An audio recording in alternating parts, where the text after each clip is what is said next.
C'est quelque chose dans lequel il y a un truc très important, c'est que quand on parle des troubles du sommeil, on nous dit, et ça je l'entends régulièrement, on nous dit il y a à peu près 33%, un tiers des Français, du moins en France je parle, qui souffrent de troubles du sommeil.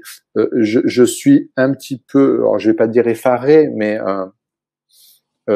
sceptique quant aux chiffres. Parce que pour moi, en tant que thérapeute et de par mon expérience et mon expertise, je peux dire qu'on est plus sur du 60-66% de la population, presque 2 tiers de la population qui souffre de troubles du sommeil. Pourquoi? Parce que quand on parle des troubles du sommeil, on ne parle que des gens qui ont des troubles tels que les apnées du sommeil, ou les gens qui se réveillent, qui ont du mal à trouver le sommeil, qui se réveillent systématiquement. Vous allez comprendre pourquoi entre 2 heures et 3 heures du matin, ou entre 1 heure et 3 heures du matin, au moment où le foie se régénère.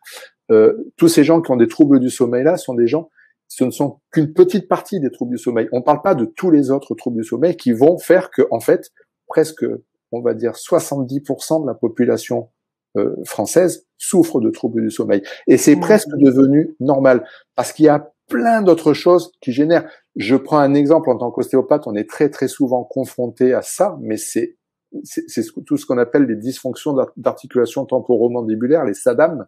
Ici, les gens qui ont des soucis, on va dire, qui sont liés à des phénomènes de serrement de dents. Et c'est toujours lié, toute cette symptomatologie, qui sont toujours liés à ce qu'on appelle le stress inconscient.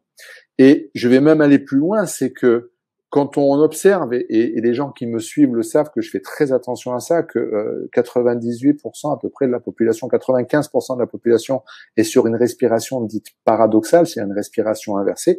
Forcément, quand on va dormir, on crée des voies neuronales, et Olivier Madelrieux pourrait très très bien en parler en tant que spécialiste des neurosciences. On crée des voies neuronales, c'est-à-dire des habitudes, notamment des habitudes respiratoires, qui vont venir perdurer pendant le sommeil et vont venir s'ancrer même pendant le sommeil. Les gens me disent, oui, mais quand je dors, je respire bien. Et non, quand tu dors, en fonction des phases dans lesquelles tu es, ton cerveau continue à programmer les mêmes voies neuronales pour respirer toujours de la même façon. Et donc, c'est ce qui va générer une hypoxie, une carence en oxygène. Donc, c'est ce qui va générer un mauvais pompage du foie. C'est ce qui va générer plein de choses qui vont faire que, du coup, on va se retrouver avec des douleurs le matin, avec une fatigue, avec une irritabilité, etc., etc.